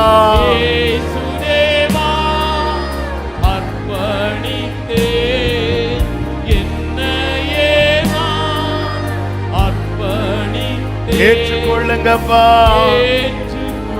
ஏந்திக் கொள்ளுங்க ராஜா. என் இதயம் வாசம், ஹalleluya வாசம் செய்யும். ஹalleluya ஏற்றுக்கொள்ளும், ஏந்திக் கொள்ளும் ஹalleluya என் இதயம். ஹalleluya. இப்போ அர்ப்பணித்தோம் என்ற நிச்சயத்தோடு உங்க வீட்டுல இருக்கிறவங்கள்ட்ட இருக்கிற அந்த குறை நீங்க, அல்லது அந்த பலவீனம் நீங்க, ஒருவேளை உங்க பிள்ளை ஞானத்துல குறை உள்ளவளா இருக்கலாம். உங்க மனைவி சரீரத்தில் இருக்கிற குறைகள், புருஷனுடைய வாழ்க்கையில் இருக்கிற குறைகள். மலடியாயிருந்த தன் மனைவிக்காக ஈசாக்கு கர்த்தரை வேண்டி கொண்டானா, கர்த்தர் அவன் வேண்டுதலை கேட்டாரா. இந்த நேரத்துல நாம இப்போ ஜெபம் பண்ண போறோம். உங்க குடும்பத்துல உங்களுக்கு தானே தெரியும், ஈசாக்குக்கு தானே தெரியும் ரெபெக்காளை பத்தி. ரெபெக்காளுக்கு தானே தெரியும் ஈசாக்கை பத்தி. யாக்கோபு போல எல்கானா மாதிரி தான் நம்ம லைஃப் போயிட்டு இருக்குது. இல்ல, நம்ம ஈசாக்க மாதிரி. நீங்க ஆண்டவர் சமூகத்தில் இப்போ கேளுங்க, ஜெபம் பண்ணுங்க அவங்களுக்காக. ஈசாக்கு ஏன் ஜெபம் பண்ணான்னு தெரியுமா? ஈசாக்கு அவளை நேசித்தானா. நம் துணைக்காக நம்மால ஜெபம் பண்ண முடியலன்னா நம்ம நேசிக்கல.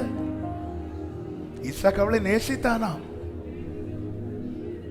இப்பொழுது அவள் சரீரத்தில் குறை, ஆனா ஆரம்பத்தில் ஈசாக்கு அவளால ஆறுதல் அடைந்தான் அல்லவா. அவள் ஆரம்பத்தில் அவளால ஈசாக்கு ஆறுதல் அடைந்தானே, அந்த நன்மையை நினைக்கிறான். அவளுக்காக கர்த்தர் தந்த துணை, கர்த்தர் தந்த பிள்ளை. ஆமே, எனக்கு ஆண்டவர் இப்படிதான் என் பிள்ளைய கொடுத்திருக்கிறார். அதனால ஆண்டவர்கிட்ட தான் கேட்க முடியும், ஆண்டவரே பிள்ளை சரீரத்துல பலவீனம் இருக்கு, என் பிள்ளை சரீரத்துல குறை இருக்குப்பா, என் பிள்ளைக்கு ஆண்டவரே சில காரியத்தை ஃபேஸ் பண்ண முடியற அந்த தைரியம் இல்லப்பா. கேளுங்க ஆண்டவர்கிட்ட, இப்ப கேளுங்க, அர்ப்பணிப்போடு கேளுங்க. ரீபாலா ஹண்டர் ஜெபம் பண்ணுங்க உங்க குடும்பத்துல. ஆமென் ஆமென் ஆமென். ஜெபம் பண்ணுங்க. ரீபாலா ஆன்லைன்ல இதை பார்க்கிற அன்பு சகோதரா சகோதரி, நீங்கள் இந்த நேரத்தில் உங்க குடும்பத்தில் இருக்கிற அவங்க குறைய நீங்க இது நாலு விட்ட சொல்றதுக்கு நீங்க ஜெபம் பண்ணுங்க. இப்போ ஜெபம் பண்ணுங்க அர்ப்பணிப்போடு. ஏசப்பா கிட்ட கேளுங்க, கர்த்தர் சுகம் தருவார். ஈசாக்கு வேண்டி கொண்டதை கர்த்தர் கேட்டாரா? கர்த்தர் கேட்ட இந்த நம்பிக்கை இருக்கா? நான் என்ன பலிபீடத்துல வச்சு கேட்கிறேன், என்ன பலிபீடத்துல வச்சு கேட்கிறேன். என் மனைவிக்காக கேட்கிறேன், என் புருஷனுக்காக கேட்கிறேன், என் பிள்ளைகளுக்காக கேட்கிறப்பா, என் சகோதரர்களுக்காக கேட்கிறேன்.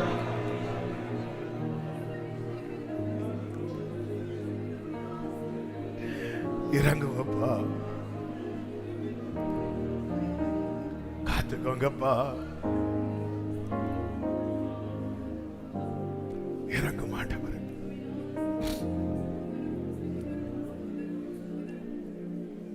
Thank you Jesus. ஜெபம் பண்ணுங்க ஜெபம் பண்ணுங்க ஜெபம் பண்ணுங்க. தெய்வ பிரசன்னத்தை என்னால உணர முடியும்.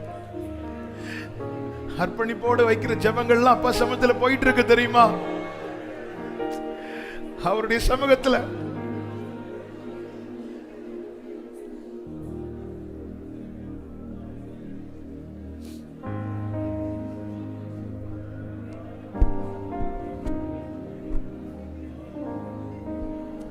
Thank you, Lord.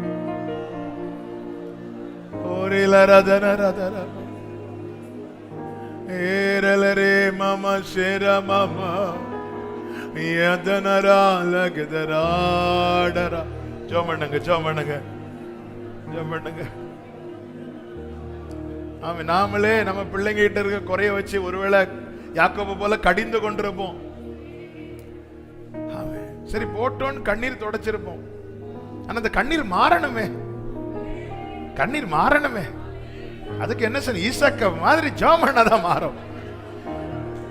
ஒரு அப்பாவா ஒரு அம்மாவா பிள்ளை போட்டுறா விடுறா சொல்லலாம், ஆனா நாளைக்கும் பிள்ளை அழுதா எந்த விஷயத்துக்காக அந்த கண்ணீர் மாறணும். அதுக்கு ஒரே வழிதான் இருக்கு, ஒரே வழிதான் இருக்கு. ஈசாக்க மாதிரி மலடியா இருந்த தன் மனைவிக்காக ஈசாக்கு ஜெபம் பண்ணான்.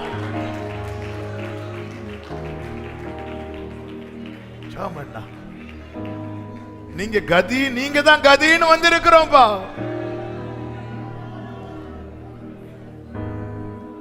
ஹalleluya. உம்மை ஊக்கமாய் நோக்கி பார்த்து உண்மையாய்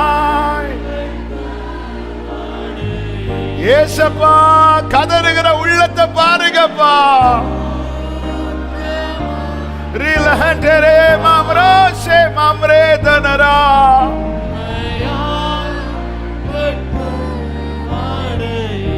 தமது முக பிரகாசம் தமது எங்களுக்கு நன்மையை காண்பிக்கிறவன் யாருன்னு சொல்றவங்க அநேகரா இருக்கிறாங்கப்பா. உன்னை நான் ஏதாவது பண்ண கேட்கறது கூட ஆள் இல்லைன்னு சொல்லி துணிந்து செயல்படுறாங்கப்பா. உங்க முகத்தின் ஒளியை பிரகாசிப்பிக்க பண்ணி உடைய பிள்ளைங்க மேல கிருபையாயிரும். ஹalleluya ஹalleluya. அப்படியே ரெண்டு கைகளை விரித்து கேளுங்க. என்னை கைவிடாதிரோ அப்பா அப்பா.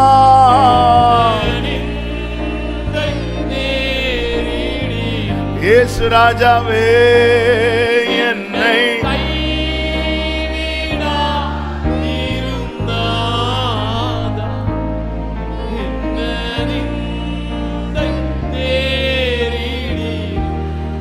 உமக்காக உமக்காக யாவும்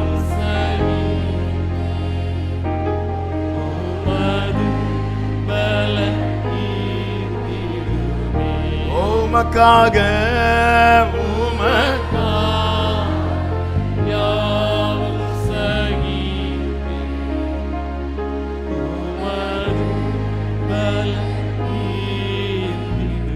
திருப்பாதம் நம்பி வந்தேன்.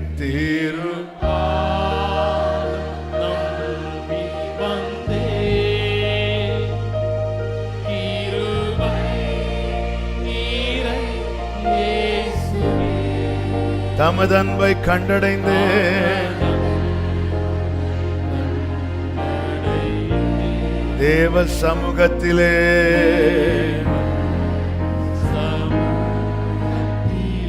ஹalleluya. தமது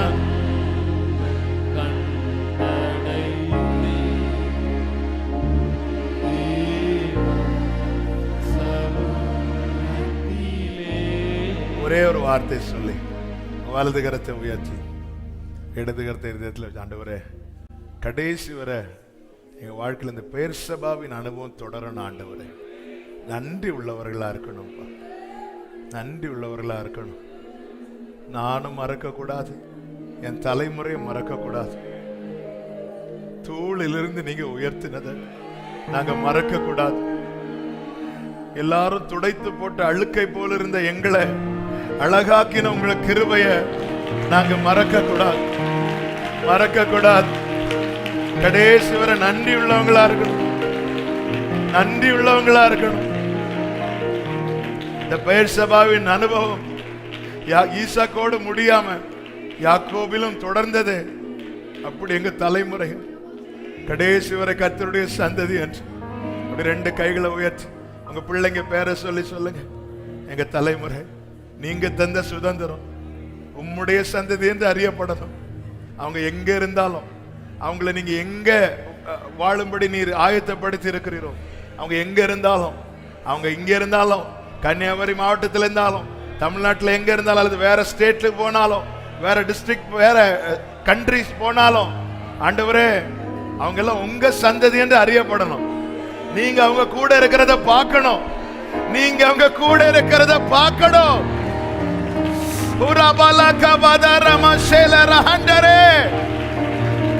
இந்த பிள்ளைங்க யாரும் இல்லாதவங்க அல்ல, கர்த்தர் இவர்களோடு இருக்கிறார்.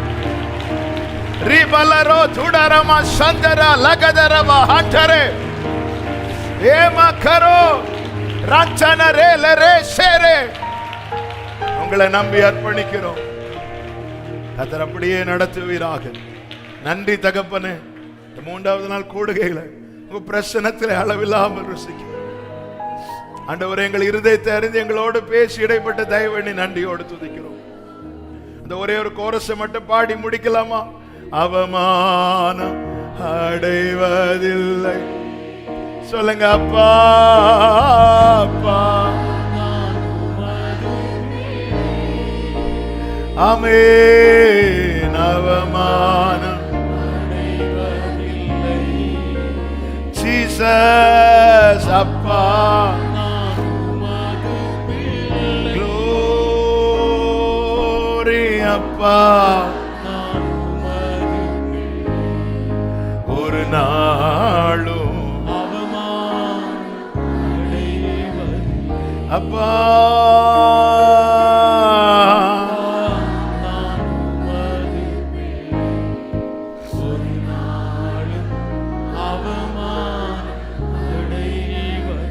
வல்லமையுள்ள கரங்களை தாழ்த்துகிறோம். இந்த பிள்ளைகளை சமாதானத்தோடு அனுப்பும். தொடர்ந்து நாளை உள்ள ஜெபங்களுக்கு தடையில்லாமல் அழைத்துக் கொண்டு வருவீராக.